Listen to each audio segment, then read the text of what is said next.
Ok, vea.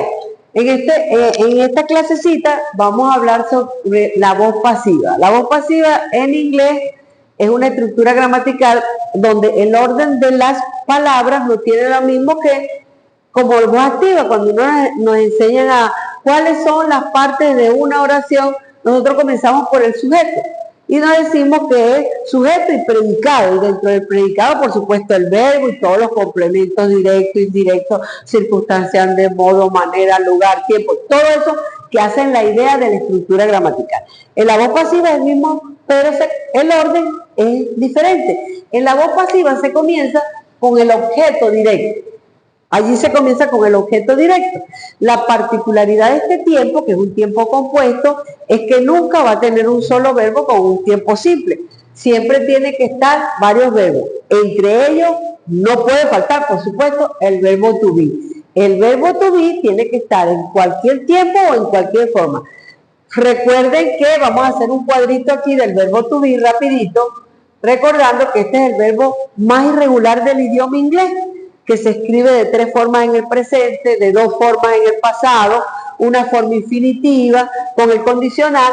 Recuerden que en el presente es am, is, are. ¿Recuerdan eso? Y que en el pasado se escribe was, were. En el futuro, por supuesto, tiene que estar acompañado del will, que hace el futuro, y es will be. Su forma infinitiva, to be. ¿Ok? Este tiene que estar en cualquier forma, en cualquier tiempo, inclusive con un condicional o modal aquí. Este es esta parte, verbo to be, pero nunca pueden ser 2 o más verbos. En esta fórmula, el verbo to be más otro verbo en participio pasado. ¿Cuáles son los verbos en participio pasado? No es un tiempo, es una forma verbal que se utiliza para tiempos compuestos, ¿ok?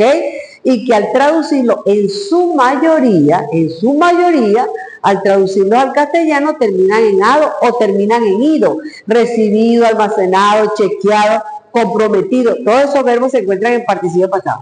La combinación de el verbo to be con otro verbo en participio pasado, por supuesto, hacen una forma de voz pasiva. Y si en la voz pasiva hay sujeto, la tenemos que conectar con la preposición by. La preposición by significa por y luego viene el sujeto. Pero quería hacer una acotación, que ustedes deben saberla, que los verbos en participio pasado van a depender si son regulares o irregulares. ¿Por qué? Porque cambia su estructura. Recuerden que en la gramática inglesa se clasifican los verbos según su escritura. Y tenemos verbos regulares, verbos irregulares. Los verbos regulares hacen su participio pasado terminados en ed. Por ejemplo, cuando yo digo el verbo chequear, está dentro de un verbo regular y para ser el pasado, participio pasado, yo le agrego el sufijo ed. Ahora dice como participio pasado chequeado. Pero los verbos irregulares se escriben de diferentes formas en los diferentes tiempos.